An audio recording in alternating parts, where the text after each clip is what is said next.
ओम नमः शिवाय. हर हर महादेव. नमस्कार मैत्रिणींनो, आज मी तुम्हाला हरतालिका या व्रताची कथा सांगणार आहे. हे व्रत विवाहित महिला आपल्या पतीच्या दीर्घायुष्यासाठी करतात. तसेच अविवाहित मुली आपल्याला योग्य वर प्राप्त व्हावा या उद्देशाने करतात. या दिवशी शंकर आणि पार्वती यांचे पूजन केले जाते. असं म्हणतात, पार्वतीने हे व्रत शंकरासाठी केले होते आणि ह्याच व्रताचं फळ म्हणून पार्वतीला शंकर भगवान हे वर म्हणून प्राप्त झाले. तर आता मी तुम्हाला या व्रताची कथा सांगेन. एके दिवशी शंकर व पार्वती कैलास पर्वतावर बसली होती. पार्वतीने शंकराला विचारले, महाराज, सर्व व्रतात चांगलं असं व्रत कोणते?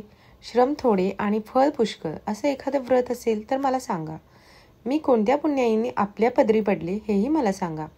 तेव्हा शंकर भगवान म्हणाले, जसा नक्षत्रात चंद्र श्रेष्ठ, ग्रहात सूर्य श्रेष्ठ, 4 वर्णात ब्राह्मण श्रेष्ठ, देवात विष्णू श्रेष्ठ, नद्यांमध्ये गंगा श्रेष्ठ, त्याप्रमाणे हरतालिका व्रत हे सर्वात श्रेष्ठ व्रत आहे. ते मी तुला सांगतो.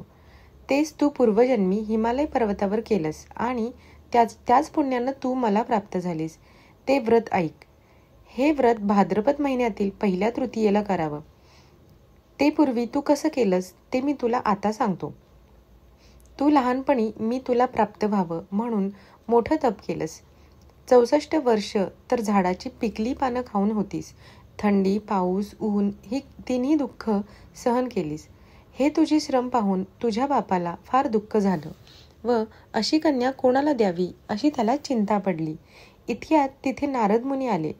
हिमालयानं त्यांची पूजा केली व येण्याचे कारण विचारले.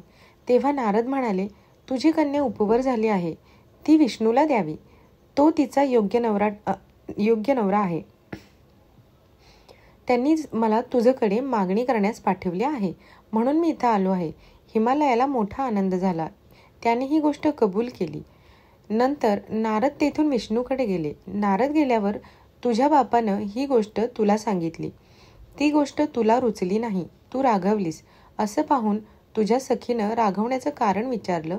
तेव्हा तू सांगितलंस, महादेवा वाचून मला दुसरा कोणताही पती करायचा नाही असा माझा निश्चय आहे. असं सांगून माझ्या बापानं मला विष्णूला देण्याचं कबूल केलं आहे. ह्याला काय उपाय करावा? मग तुला तुझ्या सखीनं एका घोर अरण्यात नेलं. तिथं गेल्यावर एक नदी दृष्टीस पडली. जवळच एक गुहा आढळली. त्या गुहेत जाऊन तू उपवास केलास. तिथं माझं लिंग पार्वती सह स्थापिलस. त्याची पूजा केलीस. तो दिवस होता भाद्रपद शुद्ध तृतीयेचा. रात्री जागरण केलंस. त्या पुण्यानं इथलं माझं आसन हललं.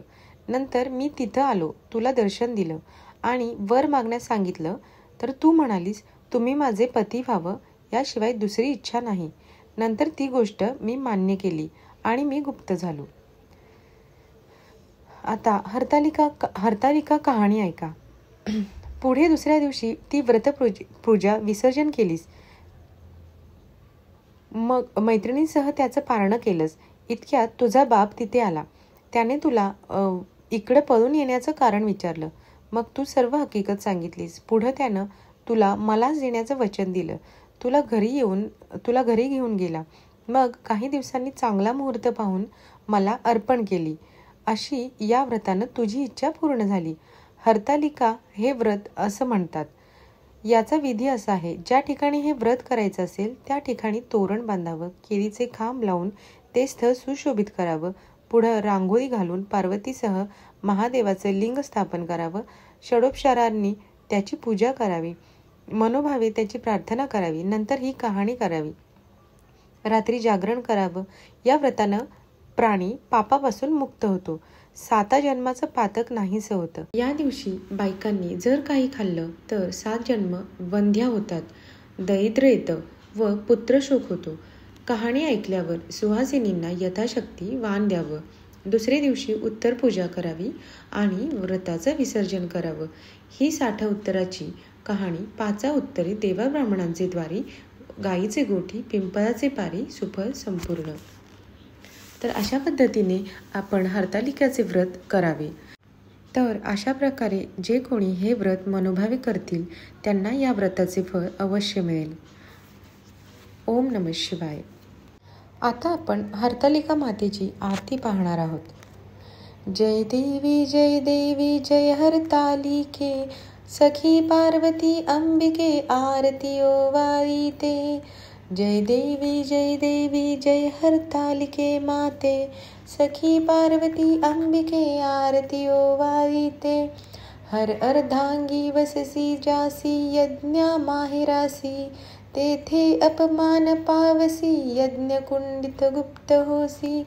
जय देवी जय हरतालिके, सखी पार्वती अंबिके आरती ओवाळीते. रिगसी ही माद्रीच्या पोटी, कन्या होसी तू गोमटी, उग्र तपश्चर्या मोठी आचरसी उठाउटी. जय देवी जय हरतालिके, सखी पार्वती अंबिके आरती ओवाळीते. ताप पंचाग्नी साधने, धूम्रपाने अधोवदने, केली बहु उपोषणे, शंभू भ्रतारा कारणे. जय देवी जय हरतालिके, सखी पार्वती अंबिके आरती ओवाळीते. लीला दाखिविसी दृष्टी, हे व्रत करिसी लोकांसाठी, पुन्हा वरसी दुर्जटी, मज रक्षावे संकटी. जय देवी जय हरतालिके, सखी पार्वती अंबिके आरती ओवाळीते. काय वर्ण तव गुण, अल्पमती नारायण, माते दाखवी चरण, चुकवावे जन्म मरण. जय देवी जय हरतालिके, सखी पार्वती अंबिके आरती ओवाळीते.